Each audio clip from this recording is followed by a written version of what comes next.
In this episode, you will learn about identity modules, how we are preloaded early in the awakening, and as we advance, we start to really understand why identity is so important. And then we start to hack it.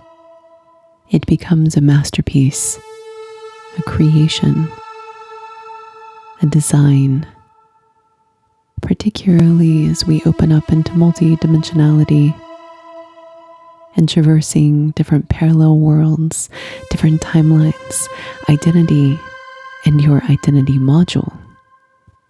What automatically loads without resistance versus what you have to kind of force as you're looking reality dead on and it is looking at you with an expectation of how you are supposed to respond.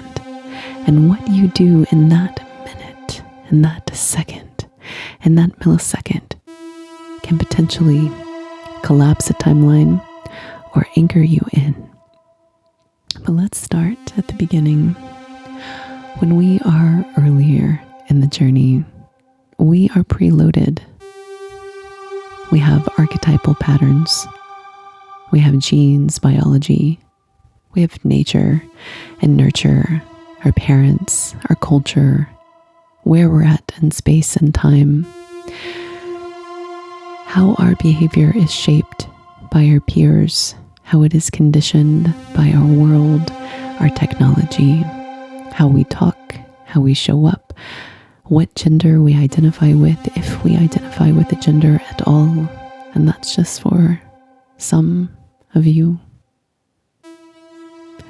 They come with unspoken manuscripts, implicit rules of how to behave, what you talk about at Thanksgiving dinner, if that's a holiday that's relevant to you, how you celebrate in December, whether or not you celebrate in January too. The trappings of the world are imbued in you from birth and reinforced over a series of exposures that shape you as a human being. You learn how to fit in. You learn how to mate. You learn how to date. You learn what is pleasing. You learn how to get by. You learn how to survive. You learn how to hopefully thrive.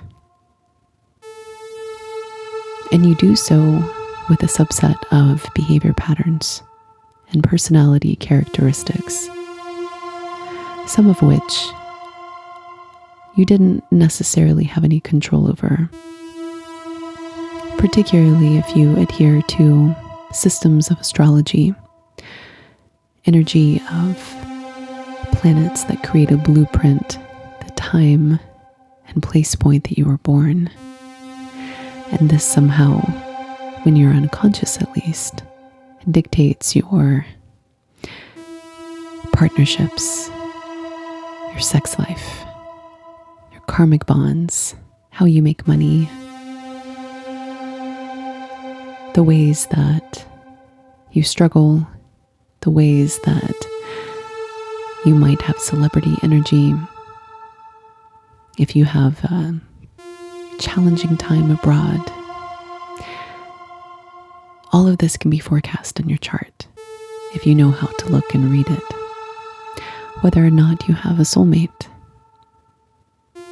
a soul contract. And when we are unconscious, astrology does a very good job at forecasting our unconscious mind, our patterns that we don't think twice about, our shadow side, the aspects that we leave buried, our black Lilith, the part of us that perhaps some people can see but not others, not the whole world, lest we be mortified.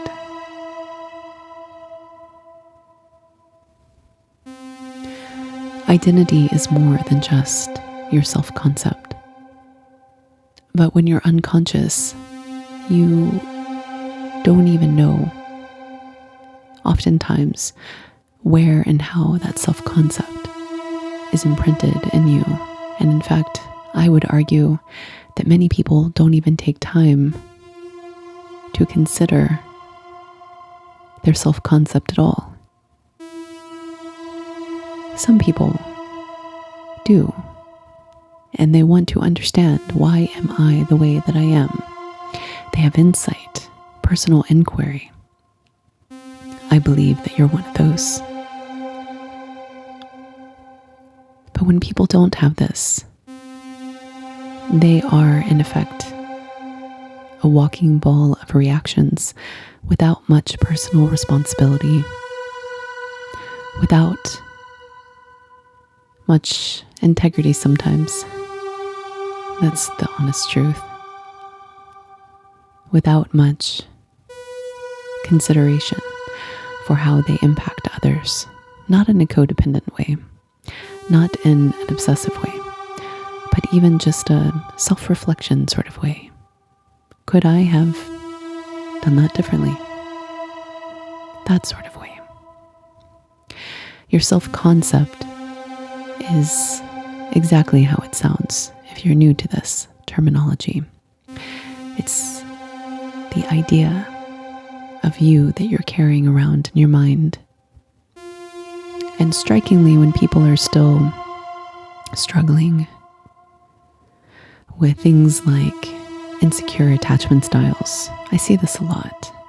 If you have any sort of anxious, preoccupied attachment, avoidant attachment, either flavor, dismissive avoidant, or fearful avoidant. Remember, the fearful avoidant is also called disorganized attachment because the truth is you have both anxious and avoidant tendencies, but they might come out seemingly at random until you unfurl that pattern inside of you to deeply understand your root triggers and wounds and what's actually driving those reactions, what's driving that desire to not commit, to be afraid, deeply afraid of being seen completely for who you actually are. So it appears chaotic when you don't fully understand it, when you haven't interrogated it. And from the outside, it looks disorganized, but actually it all makes sense when you do a deep dive and you really start to untangle those patterns. But fearful avoidant attachment style is what I like to call the combo pair. And in every insecure attachment style, what I have found is that the way that people think about themselves is often quite negative, almost as though the childhood upbringing that they were subjected to didn't teach them how to love themselves appropriately, missed the boat on how to be human in ways that are uncomfortable, that are messy, that are challenging. And some of them had their autonomy stripped away from them. Dependency and codependency was encouraged. And others had any sort of dependency ridiculed or criticized, so they became hyper autonomous, hyper independent, like little islands in a vast ocean of being unseen and unheard. And we called it love.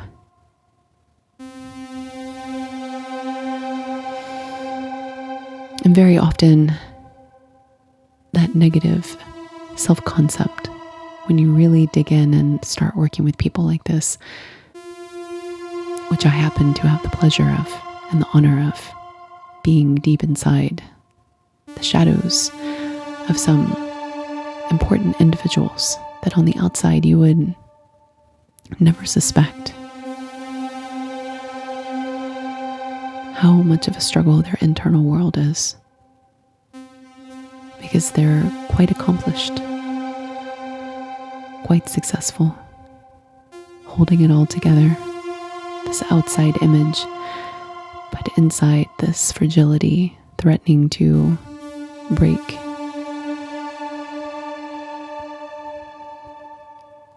The self-concept image in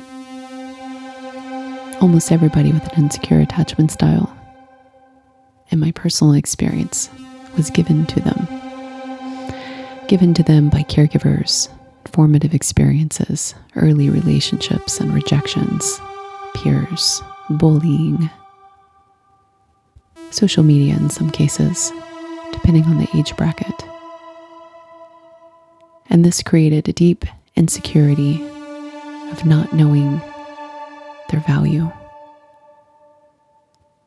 just by being them. So they create a bit of a mirage, sometimes an illusion, because they learned how to love. They learned how to fit in. They learned how to mate. They learned how to date. They learned how to self-abandon. They learned how to hide the parts of themselves that were too messy, too ugly, too fill in the blank, needy, too vulnerable,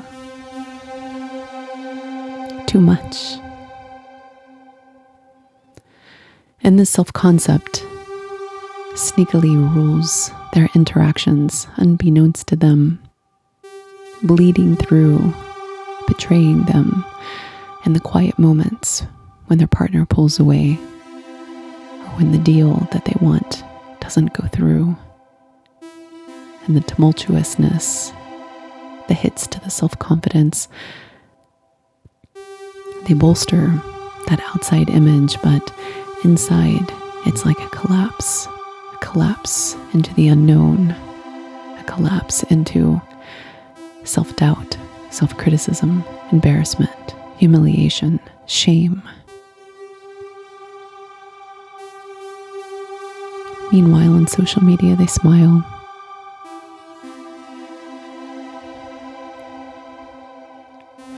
What's remarkable about the self-concept is that until you really start doing self-concept work, you don't really understand its value and impact in all of your decisions.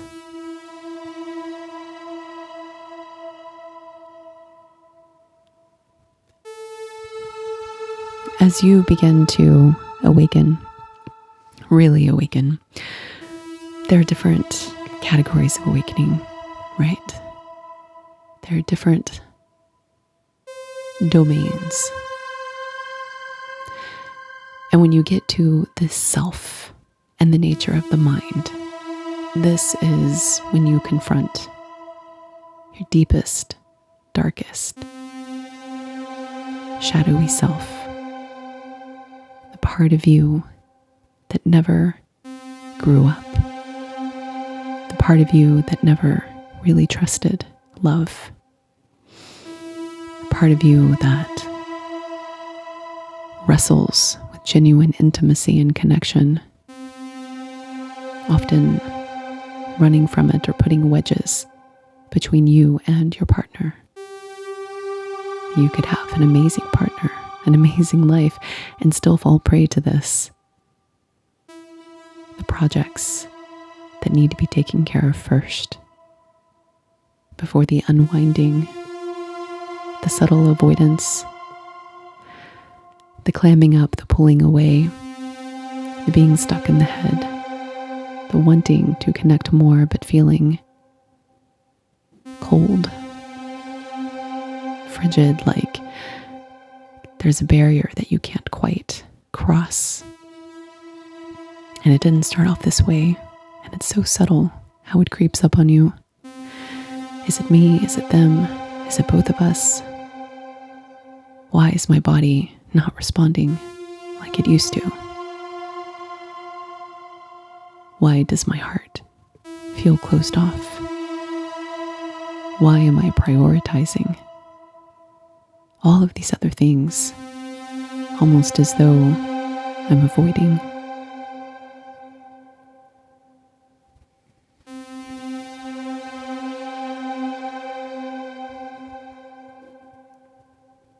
When you see yourself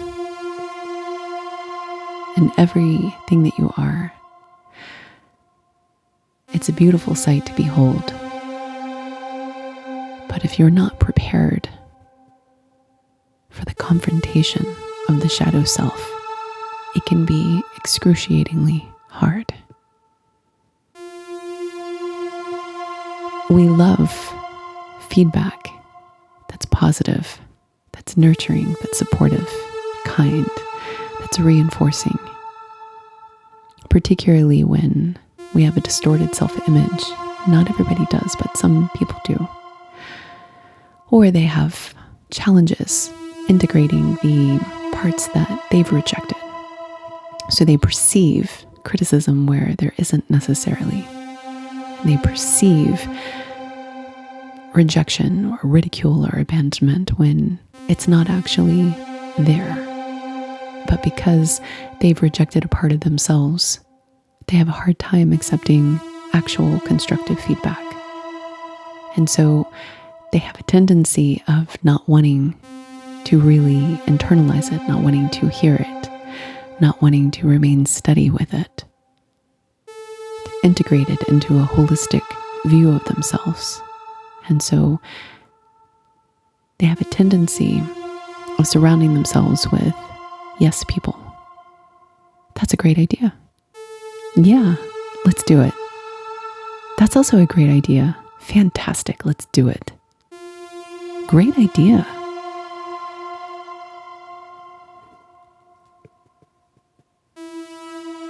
And when they get the hint that somebody isn't aligned, that somebody doesn't see things the way that they do with the same level of enthusiasm, they might perceive constructive criticism as an insult to them personally when it's about optimizing a project, optimizing a relationship, making schedules work, figuring out the nuts and bolts of something. But when there is a challenge in really loving oneself, actually genuinely loving oneself and accepting oneself, this type of feedback can hit differently than is intended. And so the interpretations that happen as a result tend to feed into the subconscious loop, and these negative reactions like, I'm not good enough, they're not good enough, they're not the right fit, I'm not the right fit, the relationship is fill in the blank.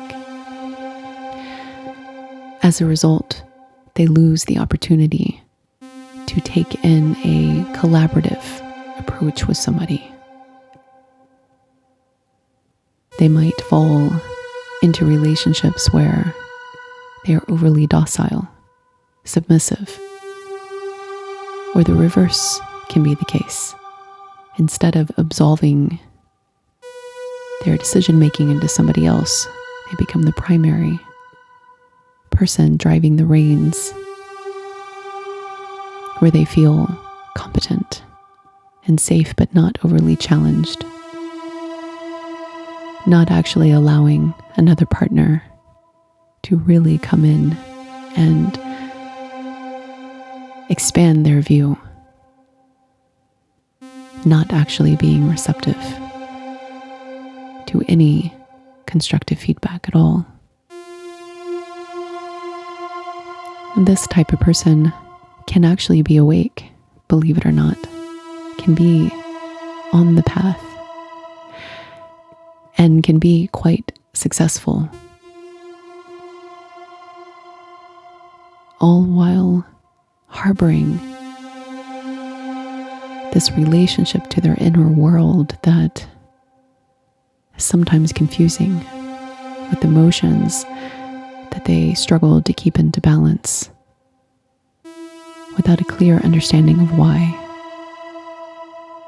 A nagging of their soul and their intuition that something's not right, perseveration or obsession on things that people say because it means something, but they can't quite integrate exactly what it does.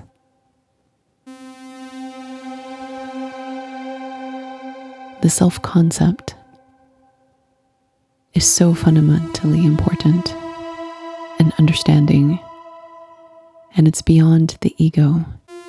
It's beyond being conscious of your reactions. It is understanding the shortcuts, the circuitry, and how you are interpreting the world around you. It is understanding how you take a loving statement from somebody of reassurance, but perhaps it has a condition around it, or they're asking you to wait, and you hear it as failure or rejection.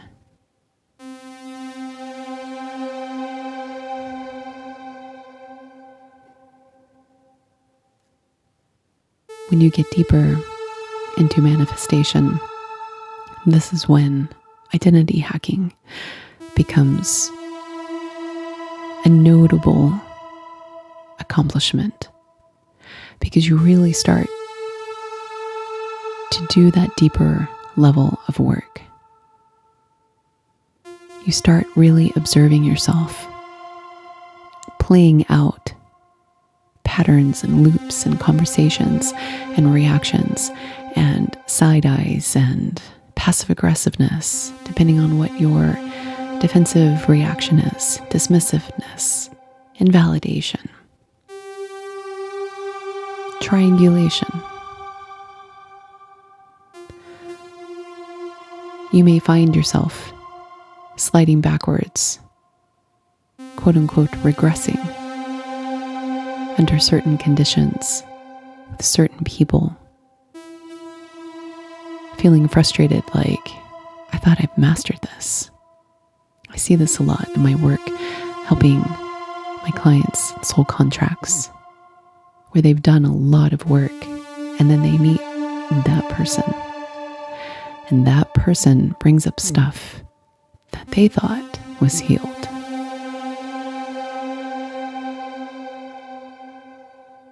When you really start to master manifestation, you start to understand, who am I really? And this is when you get to choose your identity module. Whereas before, it's about understanding, how have I been preloaded and conditioned throughout my entire life? And that is an important question. It's critical. You need to understand your astrology, if that's your thing, your human design, how you've been preloaded, your archetype, your MBTI, your Myers-Briggs.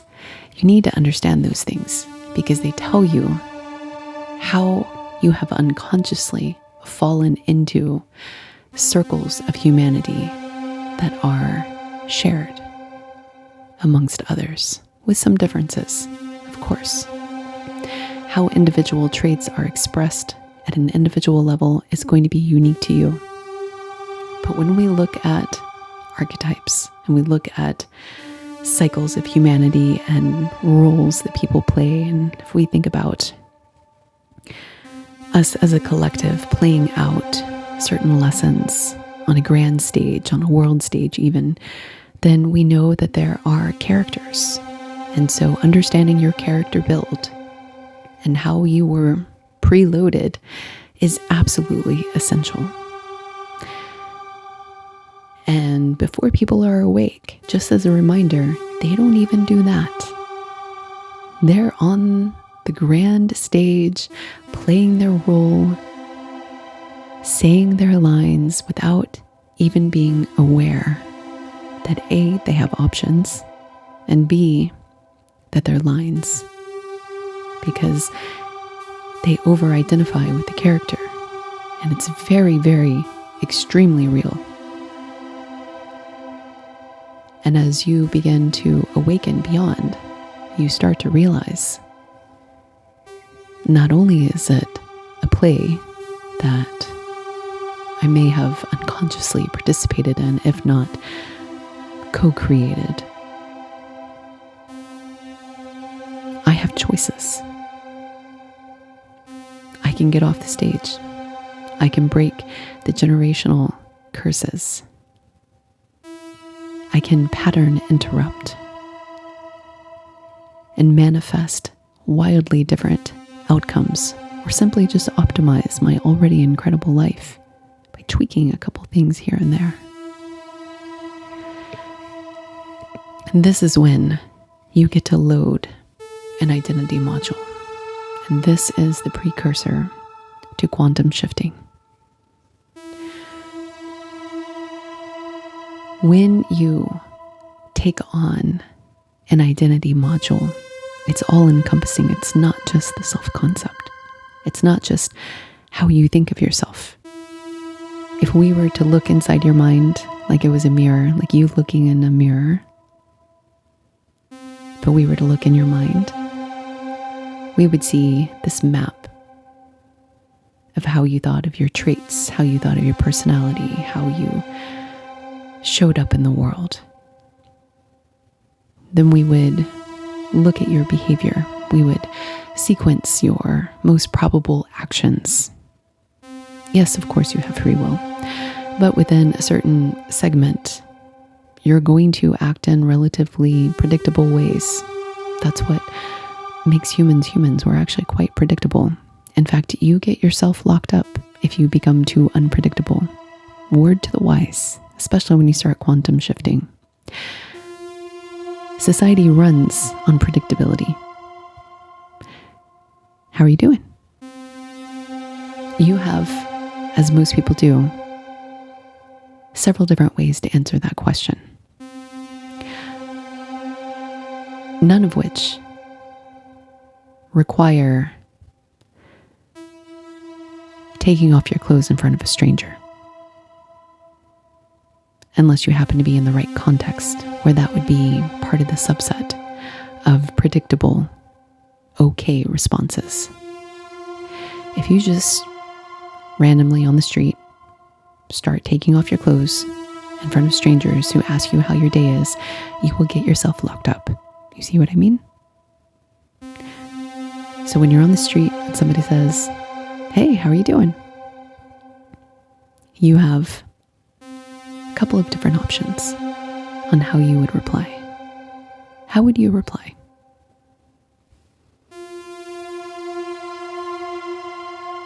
Most people, it would be,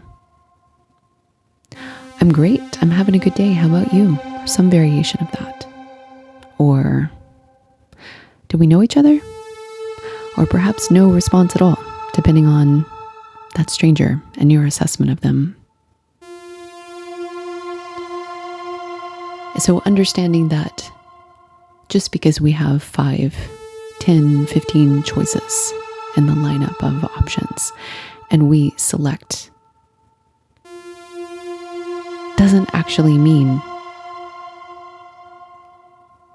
that we're breaking any patterns, that we're showing up vastly different than what is expected, than what is ordinary. And understanding your subset of patterns based on the probable people that you circle with, that are in your sphere of influence.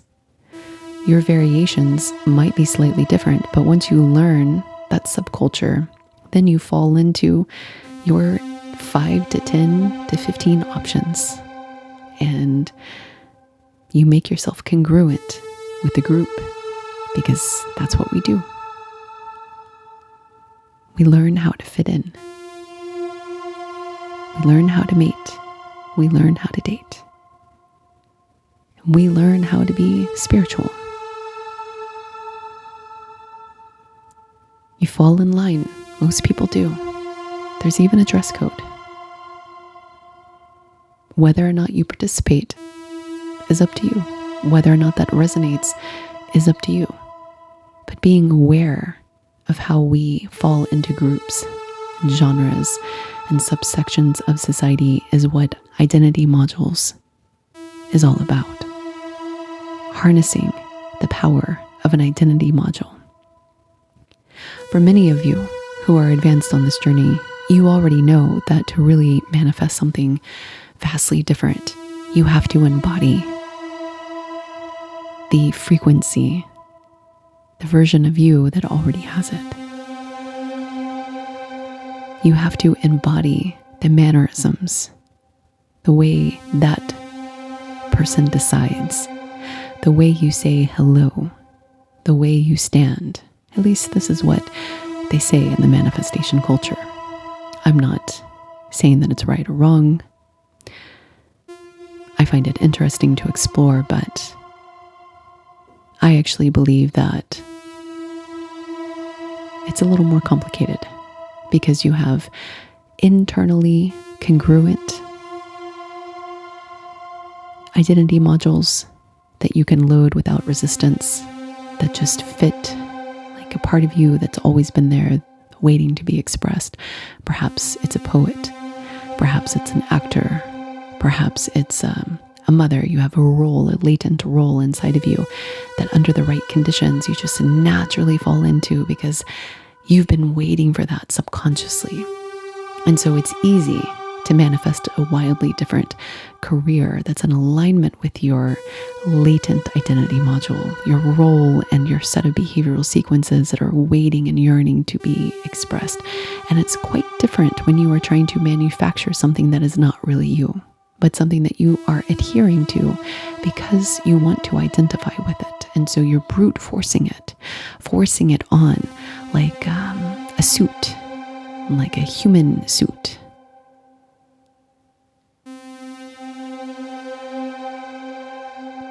When you step into manifestation, you have a lot of practices and techniques to pull yourself into alignment, to practice your embodiment, to work on your visualization, how you talk to yourself, how you think about yourself, how you show up in the world.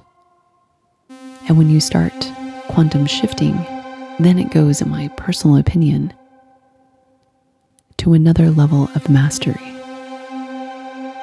How you decide when reality is expecting you to show up in one way. How you decide in that split moment matters. Let's say you are reality shifting and you shift into a parallel world where the stranger on the street is your next business partner, your next lover, your next friend. How you respond matters. To actualize that reality, to put you on a path, anchoring into a joint timeline. And when you are scared of going after what you really want, you might pretend like they're less significant than they really are. Instead of talking to them like the next potential love of your life, you might talk to them with a wall up, like they're just an ordinary person, blending in with the masses. Could be anybody could be that person, that person, that person, that person. Oh, hi. Yeah, how are you doing? Meanwhile, you're feeling the vibration, you're feeling the magnetism, you're feeling the pull, you're feeling like timelines somewhere are converging to get you into a privileged experience with this person. And you show up in that moment. Yeah, hey, how's it going? Yeah, I gotta go back to work. See you later.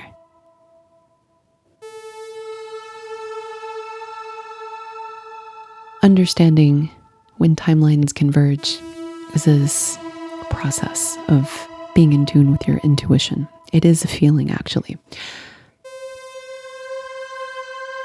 And understanding how you show up in your reality and how it invites you on a moment's notice to catalyze a lifeline that is present in the quantum field, the morphogenic field, however you want to think about it, that is right next to you, ready, ripe with potential. Imagine for a moment meeting the next love of your life randomly in this very serendipitous encounter in your day-to-day world, your day-to-day activities, and imagine that you're so scared to actually crystallize that reality and bring it into fruition that you fumble the ball, that you show up a version of yourself that pushes it into nothingness. When you start working with the structure of reality and multiple timelines, it is absolutely imperative that you understand how you're loading your identity module, how you're instinctively loading a subset of personality characteristics, of behaviors, of tone of voice, because sometimes when you are reality shifting, even just manifesting one world, and somebody pops into your world, and you have the feeling that it's a significant connection, and you don't flirt with it, you don't explore it, you try to run, you try to ignore, you try to invalidate, you try to do whatever it is that you do instinctively because you're scared. That's why your manifestations don't actualize sometimes. Because in the moment, you don't show up with a new identity module. You're not ready to go live face to face with the possibility of your manifestation coming in. So it converts back to the ordinary. It converts into something that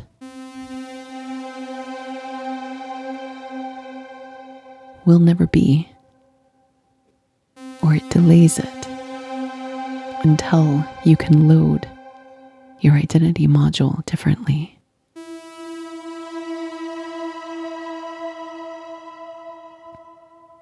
When you're working with different timelines, it's important to realize that they morph depending on your identity modules and depending on the other person. So it's not just your responsibility, by the way, just in case you're not aware of that. It's a dance between you and whomever you're manifesting with. They have to be ready. You have to be ready to anchor into a joint timeline together to catalyze it in the same way. And if either one of you aren't, it's going to create a delay. It's going to create obstacles. They might run back to a third-party karmic situation. They might just ghost you, like slip back into some three-dimensional patterns, defensive reactions, because they're frightened. And it's part of the beauty of the experience. Dancing in the fold, where probabilities exist around you. But when you take ownership of your identity modules and you practice them and you understand what's intrinsic, what's easy, and is that working for me to get to where I want to go? That's when you can harness the power of the full set of who you are. Not just your self-concept, not just the running dialogue, if you still have one, if you ever had one in your mind. The stories you tell yourself, the mannerisms, the daily actions, the hobbies, the style of dress, your body type, your body size, your health, your vibration, all of it, the whole package.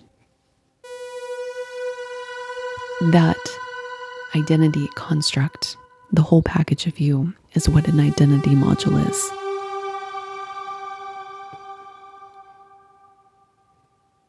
Your gait, how you carry your pocketbook, how you hold your phone, how you drink wine, if you do at all. And what you'll find is that when you start slipping into some realities that you get a preview of, remember there's always a little preview before you anchor in. And that's just my personal experience. You might have some identity modules load in you that catch you off guard, that you're not familiar with. Those, in my personal opinion,